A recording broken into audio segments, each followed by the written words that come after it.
చూడండి, అది ఆశీర్వాదం. నీ కొరకు నీవు తినవలసిన దెబ్బలను ఆయన తిన్నాడు చూడండి, అది ఆశీర్వాదం. నువ్వు మోయాల్సిన సిలువని ఆయన మోసాడు చూడండి, అది ఆశీర్వాదం. నీ కొరకు ఆయన ప్రాణమును పెట్టి ఆయన పరిశుద్ధతను ఇచ్చాడు చూడండి, అది ఆశీర్వాదం.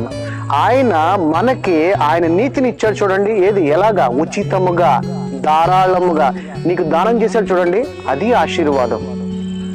ఆయన ఒక కృప అనే ఒక కృపని మనకి ఇచ్చాడు చూడండి, అది ఆశీర్వాదము. పాత నిబంధన నుంచి ఆయన క్రొత్త నిబంధన తీసుకొచ్చి ఆ నిబంధనలోకి నిన్ను ప్రవేశపెట్టి ఆయన యొక్క కృపా బాహుళ్యము నీ మీద ఉంచి ఆయన కృపని నీకు ఇచ్చి సమస్త వాటన్నిటి మీద నీకు స్వాతంత్రం ఇచ్చి ఆయన యొక్క ఆత్మగా నిన్ను నిర్మించి నీలో నివసిస్తున్నాడు చూడండి, అతి గొప్ప ఆశీర్వాదం. నీలోనే ఉన్నాడు, ఇంకెక్కడ లేడు.